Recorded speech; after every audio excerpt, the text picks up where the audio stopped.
Well, hello everyone. My name is Josh Furman. Welcome to the second roundtable for Spacemap Go, and let's get started. With me, as always, is an esteemed group of panelists. Basically, your operating instructions for Spacemap Go and your go-to first line of defense for any question that you might have is the Spacemap Go help website. And so this week, we're going to talk about how to integrate Spacemap Go into your workflow. And it starts out here are the topics we're going to be talking about really is getting it in your workflow and then designing a couple space maps for various use. Then we're going to talk about building a mix, but really the bulk of this roundtable is about capturing your work and saving your work. So we're going to talk about automation and capturing snapshots. Then we're going to talk about third-party programming, and we're going to do live examples for this. And with that in mind, let's start talk about workflow. Well, first thing is Spacemap Go is now complete can be completely programmed offline. So and within the Meyer Sound tool set, you can do almost everything offline. Everything from designing your sound system with Map 3D to pre-programming everything you need within Compass, and then building your space maps and building your automation and building your movements for your immersive show can all be done virtually offline at the comfort of your home or wherever you're at. And this saves you so much time and allows for the flexibility that we know you need when you're working. And so after you've done all of this offline programming, you go on site, and there's of course some things that you'll still need to do. The first thing you'll do is set up and fly your speakers, get everything up and running. Then you'll connect to the system and load all of the pre-programmed files you made. And then you'll go and tune your sound system. Since it's on a Galaxy, you can use all of the Galaxy processing and tune a sound system. And after that, you can then open up the SpaceMap Go iPad app and capture that data for your sound system tuning, and then also start building your mix and use the iPad to control the Galaxy to make an immersive experience for whatever you're doing. And then after that, of course, you'll save your work and then program third-party controllers. So very straightforward. And today we'll talk about a small system. So the next couple weeks, we're going to talk about a loudspeaker layout, and we're going to expand this. But today we're going to take a very small system. Next week, we're going to have a medium-sized theater. And the week after that, we'll talk about how you can scale Spacemap Go to very large-scale events like festivals and stadium and arena rigs. So for now, let's talk about small. We're gonna the fundamentals still apply regardless of if you're in the small system or big system. So we'll talk about something that's very easy to understand, and this is the living room, which is a 5.1 living room system. So within this loudspeaker configuration, we have a left, a center, and a right over the TV. Then we have a rear surround and a right surround, and then a subwoofer. So if you're familiar with 5.1, it's very straightforward. So if we wanted to play a DVD, for example, all I do is plug the XLR cables from my audio receiver into my Galaxy, and we can actually use SpaceMap Go to configure the rest for us. All we need to do is plug these 6 channels in, and we can then open up the set list within the SpaceMap Go app and recall the 5.1 setup. And the 5.1 setup is actually included by default within the application after you get connected. So that's really how quick it would be to get a play a DVD. And we'll talk about a couple different examples of snapshots. As we can see here, there you can build space maps for various loudspeaker configurations. And we talked last week that a space map is an abstraction of a loudspeaker layout. So you can build the loudspeaker layout however you need to make it an immersive tool for you. You're not restricted to the location of the loudspeaker. So here's one example, and the routing would be the same. And then we have another example, which, oh, I cut it out. So let's look at it in real life. So I'm going to stop my share real quick and get connected. And first we'll open up Compass. Let me navigate Zoom real quick. There we are. So first we have Compass. So I have my XLR cables plugged into my Galaxy here. And then you can see that I have my speakers. Here are my outputs that I'm using. And very simply, I will open up my iPad app and I just initialized my system. So the only thing I would need to do is go to my set list down here and then recall this mix snapshot. We'll talk about what snapshots are really quickly, but I just want to show you this. And now we have a 5.1 setup ready to go. We'll notice here that we have the left, right, center, sub, surround left, and surround right.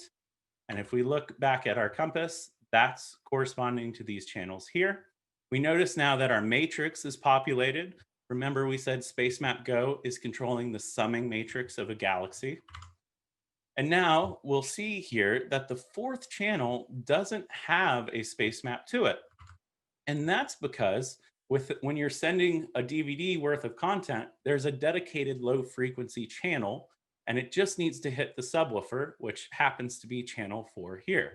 So we actually, in a 5.1, if I was just playing a DVD, this would be ready to go and super cool. And then I could just sit back, eat my popcorn, and watch my show. But Spacemap Go, as we said, can be so much more than this. And it's now a live mixing tool for you. So we can use these same 5.1 space maps that we've made, and we can actually use it for, let's say we had a band practice in our living room. And so really quickly, I'll just recall a system snapshot. And we're going to pretend in this example that I plugged in, instead of a DVD player, I plugged in a mix console into my system. And so what I'll do is recall my setup here, just real quick. And now we'll notice that we have a left, guitar, drums, bass, keys, and keys right. So let me just make this channel right here. I'm going to quickly touch it and name it vocal. And here we have now our mix console. So it's as if we plugged 6 XLRs. Let's call this, yeah, that's our lead vocal. So it's as if we plugged 6 XLRs from our mix console instead of the DVD player. And now we have these independent channels that we can control with Spacemap. So now we can use any one of these channels and move sound around and start mixing our show however we want. In this example, we have keys. So of course they're stereo, and now we can use it for this. And if I wanted to, I can go into one of my pre-built maps, and I could change it to something else. We'll sort by ID, descending. Let's just do this version of a space map. And now we have all of our space map channels ready to go. And I could quickly then build a mix, and then I'm ready to start capturing data. And with that, we'll go back into our Keynote to look at things. And let me open up our Keynote again. All right, so let's talk about saving things before we start actually building a mix and saving it within the iPad app. So the way things are captured within Spacemap Go is sort of in a couple different places. In the grand scheme of things, you have a project file. And the project file captures everything within your Spacemap Go system, as well as what your galaxies are doing. And then subsets of that are system snapshots, mix snapshots, and channel snapshots. And the first type of snapshot we'll talk about is a system snapshot. A system snapshot captures everything galaxy related. So in this example here, we have 16 galaxies for a total of 32 inputs and 256 outputs. If I'm using them as a giant Spacemap Go system, with one button, I can capture all of the compass settings within a galaxy, all of these galaxy settings within a system snapshot. So instead of having to go through and capture individual snapshots or doing a compass snapshot, all I do is go within the iPad application and I go to system snapshots at the top left corner of the utility window, and I click system snapshots, and then I click capture a snapshot, and then all of that data gets captured. So instead of having to do a lot of work, I can simply capture everything compass related, all of my system processing, my loudspeaker tuning, all of that gets captured within the system snapshot. And then down below, we also have a user system defaults snapshot. And that snapshot is basically the place that you want to save if you want the Galaxy settings to reboot after a power cycle. So if you have a system tuning, you want to update this user system default snapshot so that all of your Galaxy and Compass settings get saved there. And then, of course, if you want to just start from a clean slate, you can recall the factory system defaults, and that will wipe everything back to your initialization or your defaults. So system snapshots control all things Compass related for system processing. Mix snapshots and channel snapshots control all things Spacemap Go related. And we said that Spacemap Go is controlling the summing matrix. So this is where all of your routing and summing matrix changes happen within mix and channel snapshots. And very simply, a mix snapshot captures all 32 channels of your Spacemap Go system. So it will capture every single channel on your iPad. A channel snapshot is a subfolder or a subdivision of a mix snapshot. So in order to have channel snapshots, you have to have a mix snapshot. And a channel snapshot can be an individual channel, but it can also be groups of channels as well. So this allows you to move individual or groups of channels within a mix that you're working on.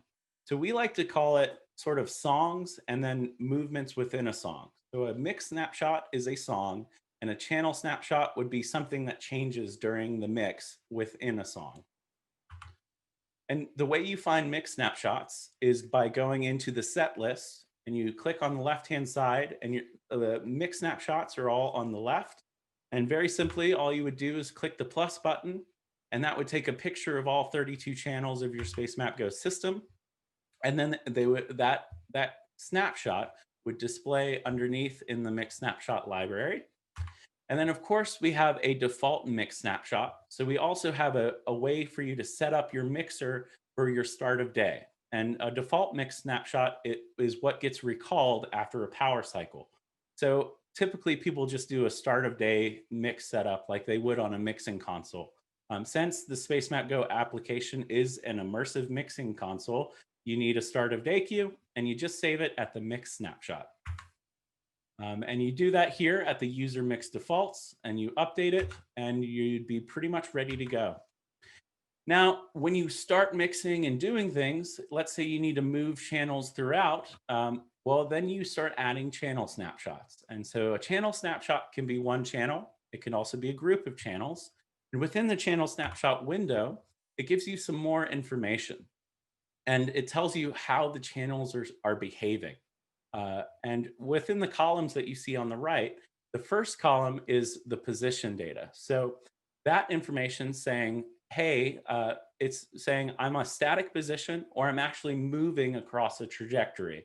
We talked about trajectories last week in the roundtable, but this is telling me that we have two snapshots where the position locator for this channel would be static, and that the third snapshot that we see here is actually playing and moving around. The next column over is for wait time. Wait time is exactly what it sounds like. It waits after being recalled before moving. So if I recall a snapshot that has a wait time, it will wait for the certain amount of time, and then it will start moving to the position that it was captured at. Next, we have transition time. And transition time is the time it takes for the position to move. So if I have a sound that's in the top left corner and I move it to the bottom right and I capture a snapshot there, it would take 5 seconds for it to transition to that captured position if I set a 5-second transition time. I know that's a lot of words, so let's just show you what we're going to do with this. So here's an example of a single channel system. And what we have is a mix snapshot that captured all 32 channels of the system. And all of them are located at the top left corner that we see within the Spacemap Go system. And then simply what we can do is add a channel snapshot. So I move my finger and put the position of the position locator there. I click capture snapshot, I name it. I say move channel 1, and we have a transition time of 3 seconds assigned. And then I recall my top of show, which will take me back to that corner. And then I recall my move, and we'll see that it takes 3 seconds for the position locator to move to my assigned spot. That's cool. And then I can update this snapshot and add a wait time. So I'll add a simple wait time of 2 seconds. And when I recall my top of show mix, everything goes to the top left corner. Then I recall my move. I recalled it. It waited 2 seconds and then took 3 seconds to travel to its captured position. So this allows for some really cool automation that can happen. And we said that channel snapshots can also be group snapshots. So here we have the same top of show mix snapshot where all of these channels are in the corner. And now when I start recalling these group snapshots, which all have transition times on them, we can see that when they get recalled, that they'll be recalled right now. And I switch to the overview so you can see where each position goes. And we can see that each individual channel is moving into position. And we can see that some of them have trajectories assigned to them. And so they're automatically start moving. And here we are, we have it here and they're laid out. And we also note that each individual channel can have its own space map. And if I want to, I can have a group channel a group channel snapshot that recalls everything back to the top. And the cool part about Spacemap is it always knows where the position locator is, and it knows where you captured things, and it will do the math to where it allows for smooth transitions between things. We'll show you that right now. In this example, we have actually captured a snapshot that has 32 channels in it. And here we go, we recall it, and automatically the Spacemap Go system is locating things and evenly spreading things out. And then we've built our giant mix, and we can see here that some have trajectories and some are static positions, some of these channels. And we'll notice that now within this mix, we can still recall our channel snapshots. So I just recalled one that moves 8 of these channels, and now it's moving, some of these channels are moving to a different position. And then I could recall my top, and I could take those 8 channels back to the corner if I wanted to. So you can have a mix snapshot that sets everything up, and then you can move individual elements in real time to various spots. And Spacemap Go is smart enough to know where the position locator is, and it will auto adjust the position for you and do the math. It's very, very cool and really exciting. And then after we're done with that, of course, we need to name our project, and we do that with the top left corner utility. And you just name a project right there, and then you save a project. And to save a project, you just click Save Project. And then very simply, it asks you if you want to save it to the hardware. And then it also asks you if you want to save to the iPad. The Galaxy, as we said, is controlling all of the movements and all of the audio. So the project file needs to be saved on the Galaxy hardware. But also, if you're working offline, you need to save the file onto your iPad. And so that's what that does. And you quickly press that button and click Save as File. And then you're off to the races. And one last detail, by default, the system will load that project file that you captured. But you can also tell the Galaxy not to do that. And you go into the system configuration and go to Load Galaxy on Restart from the settings window. And you can toggle that on and off. By default, it's turned on. That way, every time you power cycle a Galaxy, it just turns back on and loads your project for you. So now let's save things, and let me stop my share again. Josh, I'm gonna back you up just a little bit. Oh yeah. So you turned off your Galaxy and you turn it back on. What does it do?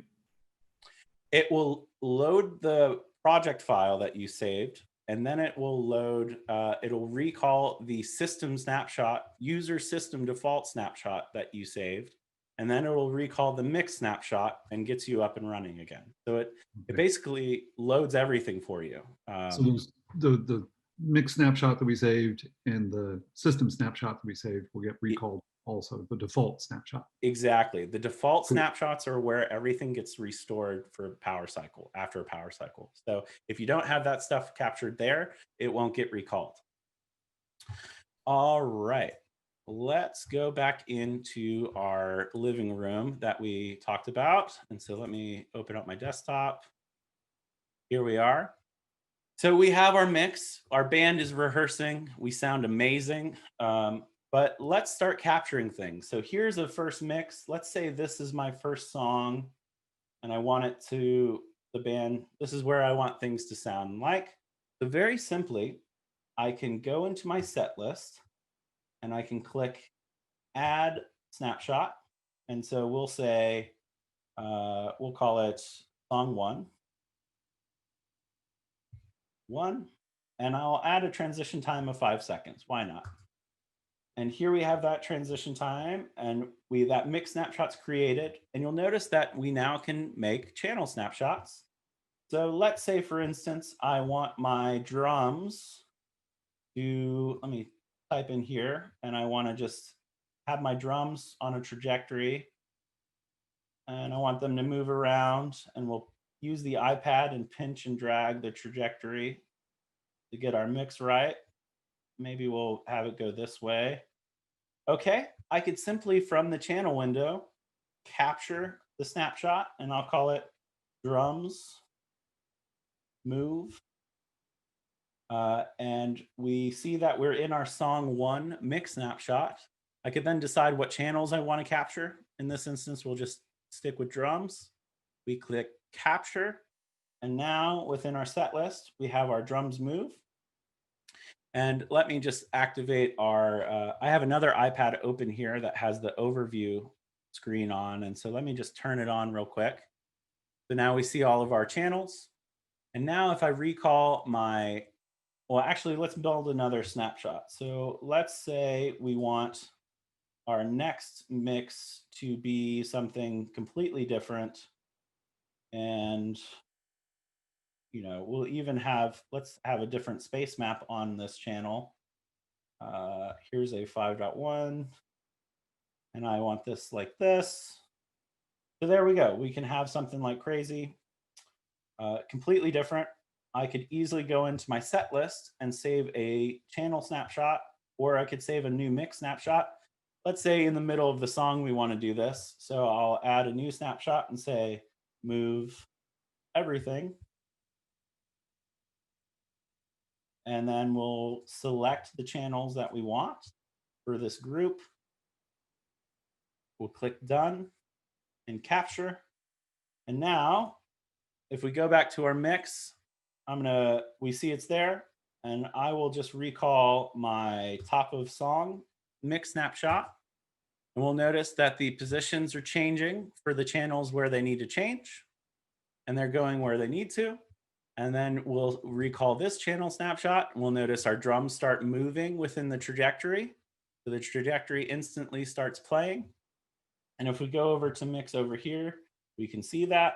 And if I wanted to in real time, I could simply just touch the iPad and move the sound where I want, and have it stop, which is great for live mixing. Or I could just start playing it again on the trajectory. And here we go. I'm going to move it. Let's say I need to move everything now. So I'll just recall, and we notice that things start moving to where they were captured. So this gives you a lot of control. And one last thing we want to talk about is system snapshots. So system snapshots control all things Compass related. So let's go into Compass. And let's just manipulate some tuning. So here we have a loudspeaker tuning, and I would never do this in the real life, but let's just make it dramatic so we can understand what's going on. And let me just mute some things. Anyway, we have something crazy looking, but it's fine. And we also said that system snapshots capture multiple galaxies. So every galaxy that's connected in your Spacemap Go system. So just to show you that, I'm going to mute all of these channels right here. So now we have a new Compass settings that we've adjusted that we need. And very simply, I would go into my Spacemap Go application. I go to System Snapshots, and I'd create a new one, and I'd say mute things. And now that system snapshots gets created. And if I recall our user system defaults, which I updated earlier, we'll notice that everything goes away. Here we go. And then if I recall the mute things, here we go. We'll notice that things have changed to where we captured them. All of our second galaxy channels are muted, and our first galaxy's tuning is now here, and the channels that we assigned are muted. Now, let's say we want this tuning to persist across power cycles. Very simply, I go back into my Spacemap Go app, and I update my user system default snapshot. Here we go. And now that's captured in there. And if we power cycle the galaxy, that's what will get recalled. And once I'm done building my mix, let's build a mix to start our show. So I'm going to just keep it very simple.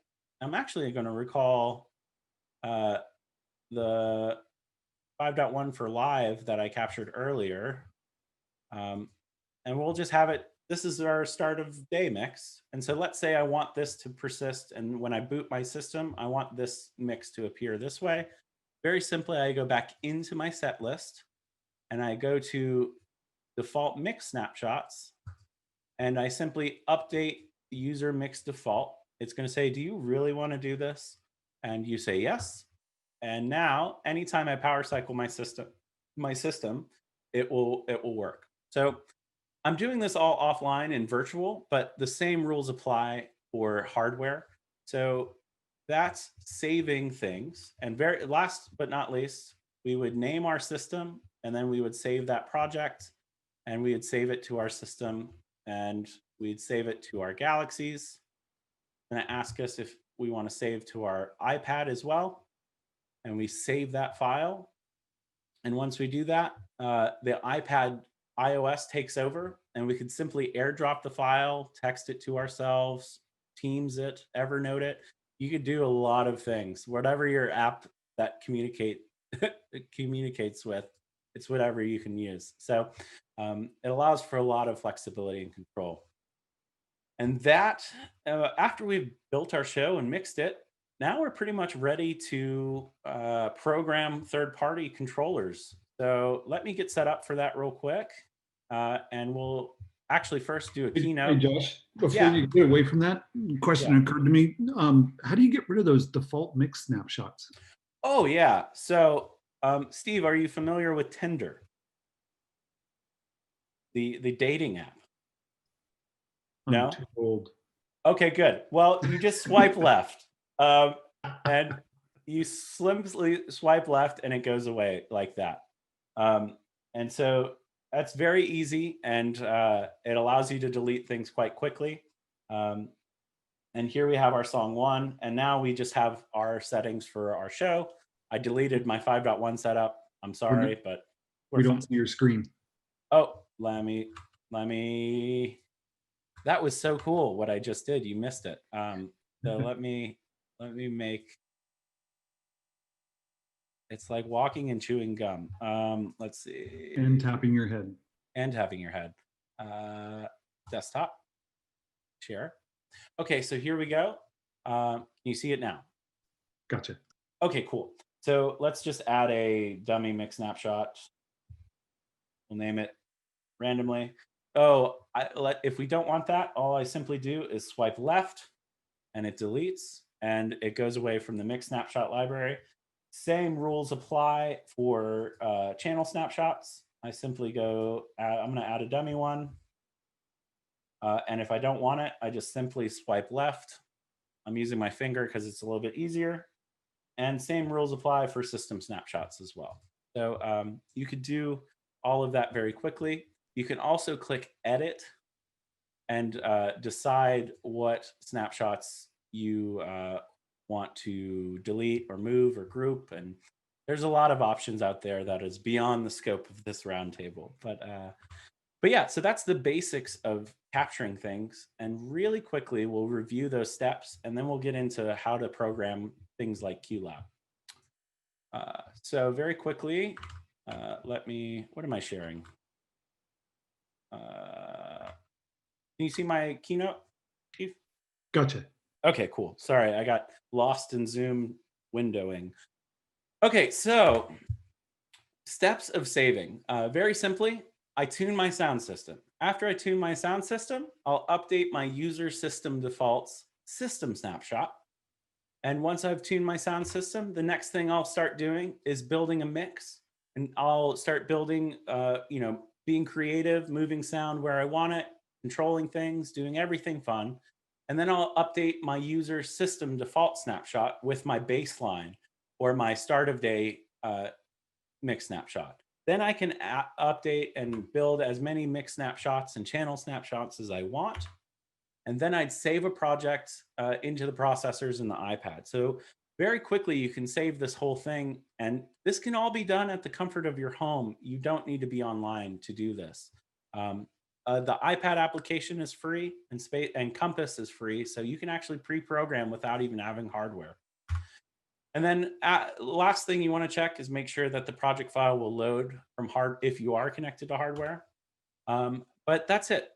That's how easy it is to save information, and it's very powerful, as you can see, with automation and moving things around, with wait times and transition times.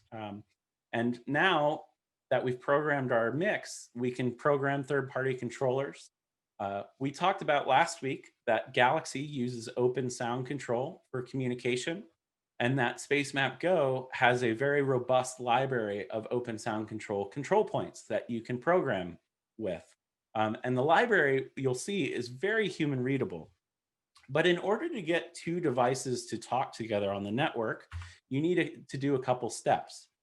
And OSC uses IPv4 addressing. So you need to have an IPv4 address. Hopefully now in the world of audio, you know what that is, but it's an IP address. So your Spacemap Go system needs an IP address.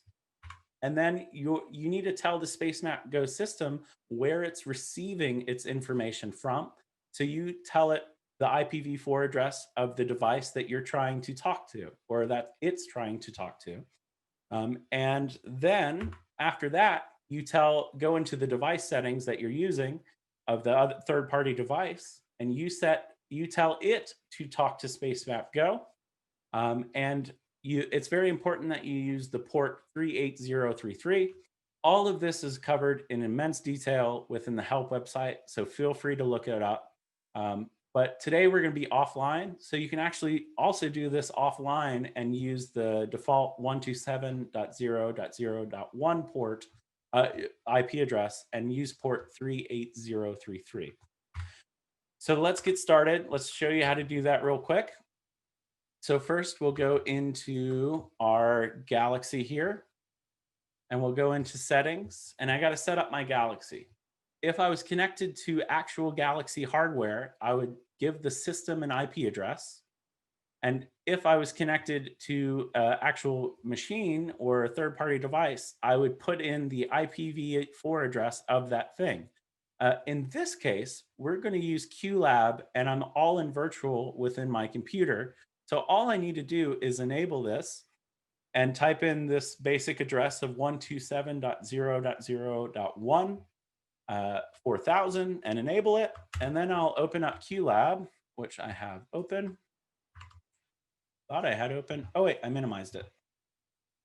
So one cool thing that we'll talk about within the help website, we've built a QLab template file for you to look at every single control point. It's an example file, and there's tons of interesting control points that you can use. And pre-program your QLab show with, and it makes things very easy. But one thing that's really that we need to do to set QLab up is we need to tell it where to talk to. And in this case, since I'm in virtual, we'll just use 127.0.0.1, and we'll assign it the port of 38033, because that is the OSC port for Spacemap Go. But if I was connected to actual hardware, I would just type in the IPv4 address of the Spacemap Go system. So I'd type in my system IP right in here in QLab. And after that, to test it out real quick, I'm going to just go to a mix view here. We'll look here. The first, within the example file, the first cue is a channel position move of XY. And so if I hit it, I notice that now we can draw the trajectories within QLab. So QLab offers a ton of awesome features that make life easy for programming. But this could be any OSC device. The same rules apply. But let's talk about how we would recall the snapshots we created. I'll just move this over a little bit. Actually, I'll keep this. Yeah, I need to do this real quick. So the way I would recall my mix snapshot is using this OSC command here, which is /recall/mix, and then I assign it a number. That number is called the external recall ID. And quite simply, I would go into the set list and then of my iPad, and then I'd click the ... for my mix, and we can see that each snapshot has its own unique external ID. So in this case, if I want to recall this mix snapshot, all I would do is recall that number. And now, if I recall it, and just in case, we'll recall let me make a different mix snapshot real quick. So we can be in that mix snapshot. Okay, so we're in this new mix snapshot that I made. And now when I recall this snapshot, we'll notice that it gets recalled from QLab and that the movement of the audio goes to wherever we captured things. The same rules apply for system snapshots as well as channel snapshots. And so the only difference that's changed is the wording. If you want to recall a channel snapshot, you do /recall. If you want to recall a system snapshot right here, you recall /system. And all of them have external recall IDs. 1003 is the unique one for that channel. And my system snapshots also have unique recall IDs.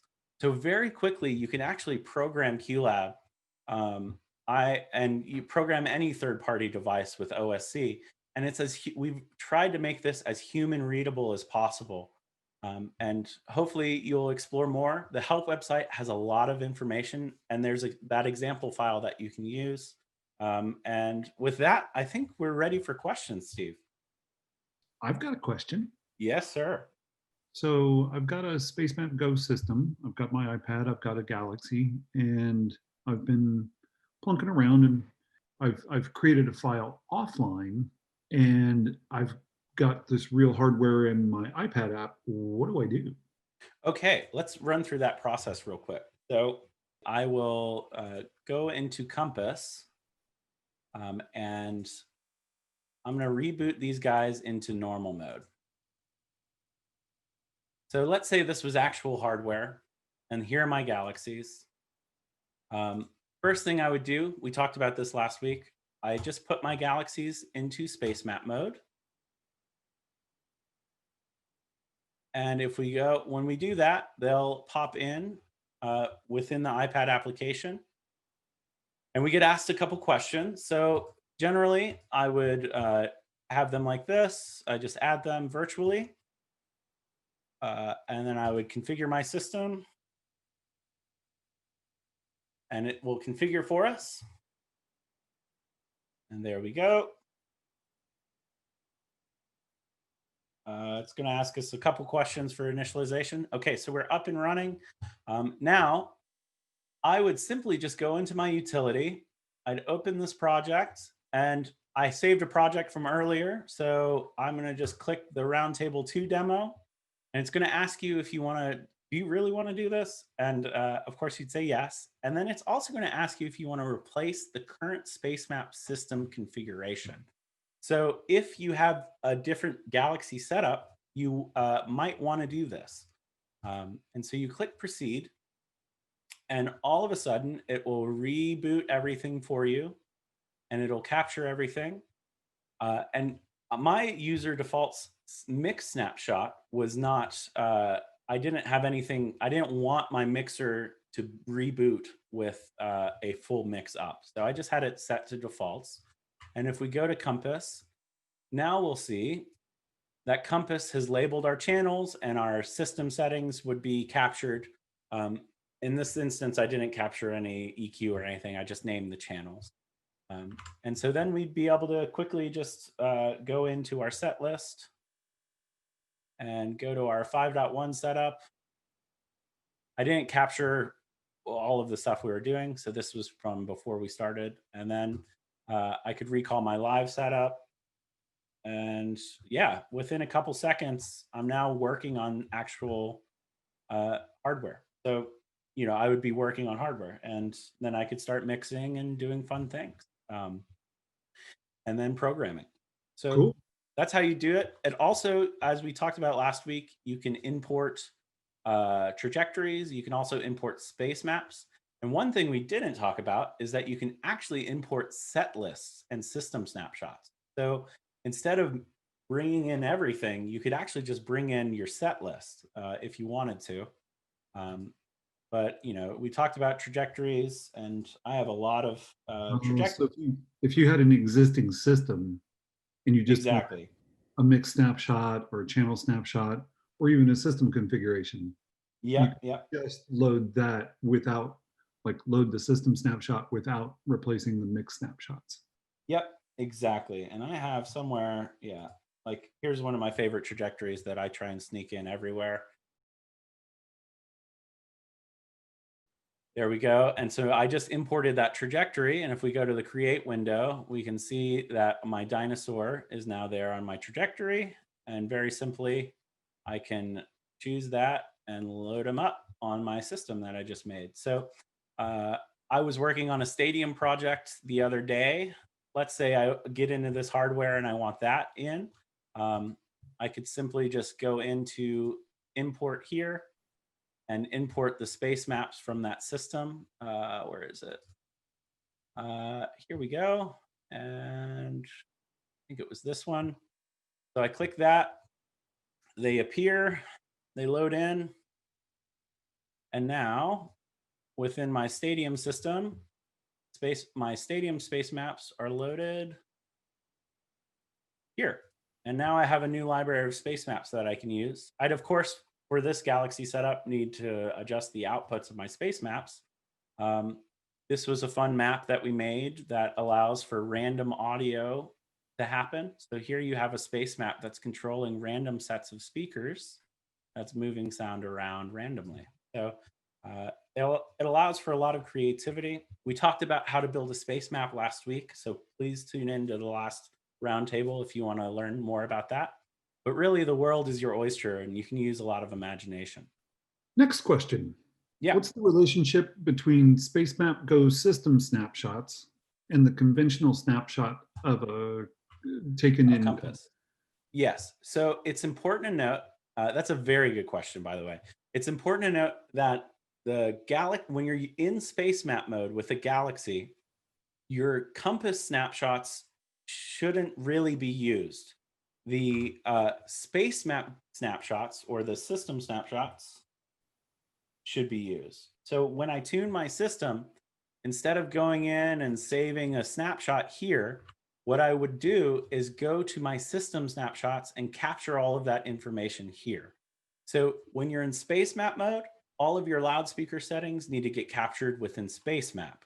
If you're just using a normal mode galaxy and they're not in space map mode, feel free to use your normal snapshots tool that you have in Compass.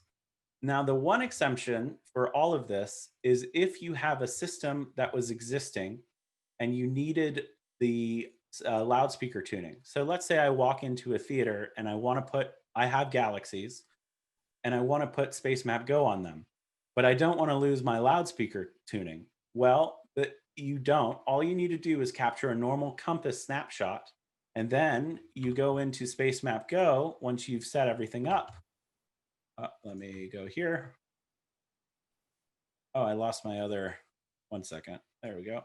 Then you go into Spacemap Go here, and you simply update a system snapshot, and that will capture everything you have.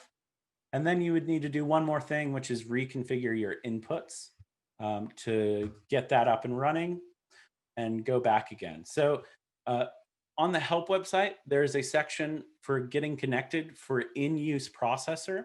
And that's really the only time that you would need Compass snapshots. The rest of the time, you want to save everything processing related, pardon me, using a system snapshot.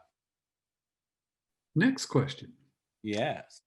When you power cycle a Galaxy in regular normal mode and it turns back on, none of the control points change. What happens when you power cycle the Galaxy when it's in Spacemap Oh, mode? it behaves a little bit differently than what you're used to, in that it will always recall.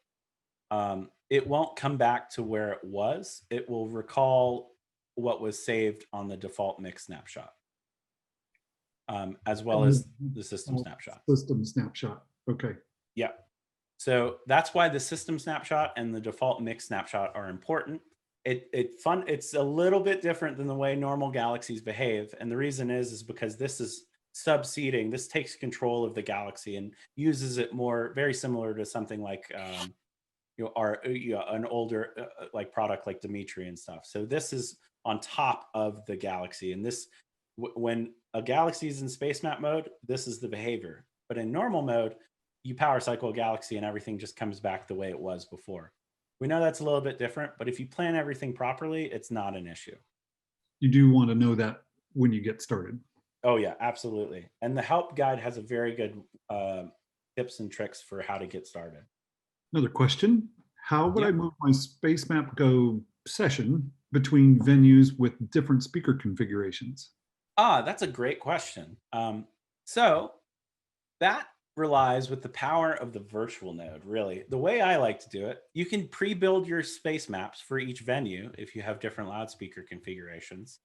But the way you could also do it is just build space maps with virtual nodes and then populate with outputs later. So let's say, for example, I know I'm going to need a system, and let me hide the chat real quick. Oh, let's say, for example, on a very basic level, I have a system like this, and I can simply just, I need to add one more virtual node. Here we go. And then I'll simply have it build the trisets for us. Boom. So here's my system. I have no speakers connected to it, but I do have a panning surface, but we notice that none of our speakers move around. But let's say, for example, we just need to add some outputs. Our new output configuration for the day changed. So in this case, my output, I have well, let's say I have 3 speakers in the front. And let's say one day I have just one rear, 2 sides, and 2 sides.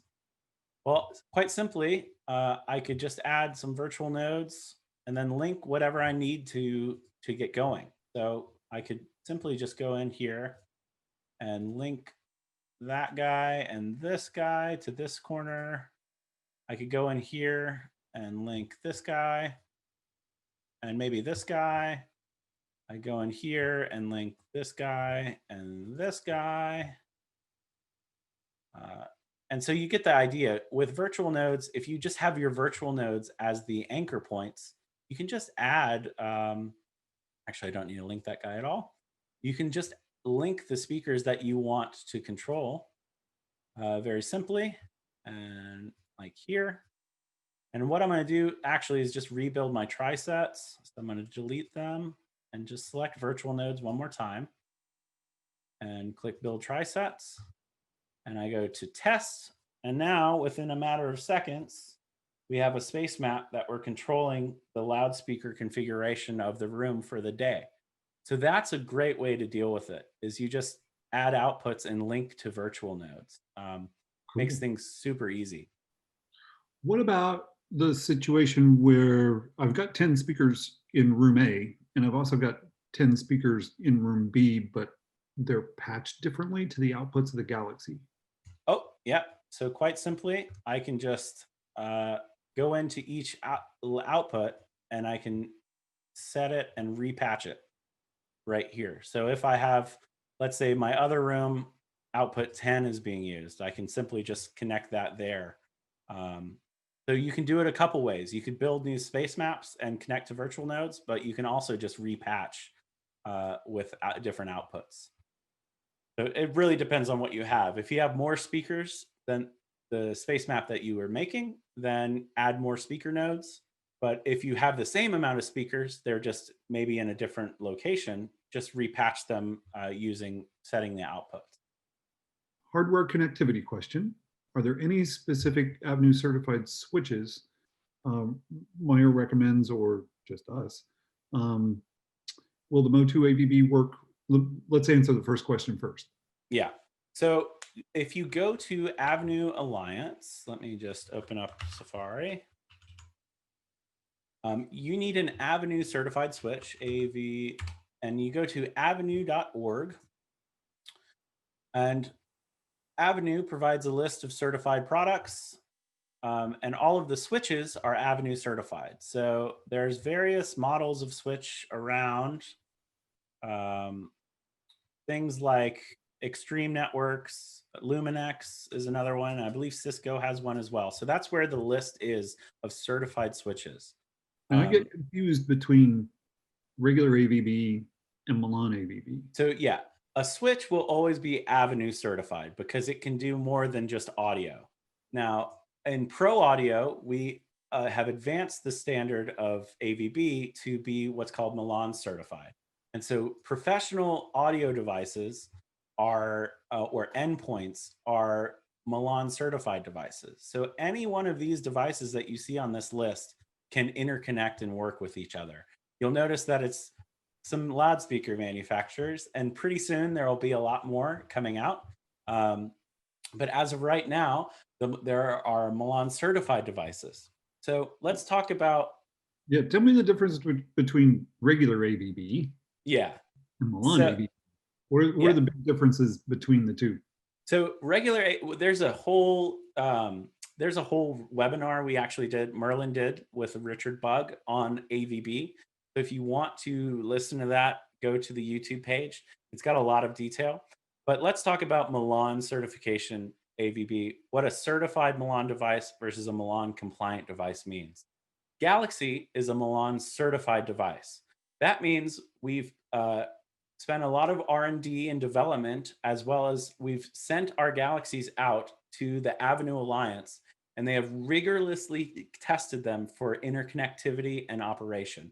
So when you get stamped as a Milan certified product, it means that it's guaranteed to work. It's guaranteed to connect. It's guaranteed to be redundant, and it's always going to work and connect with other things within that are certified. Milan compliant is sort of this like nebulous thing. There's a lot of products out there now that are Milan compliant, but aren't actually certified. And they may work, but we can't guarantee it because they haven't been tested by the Avenue Alliance.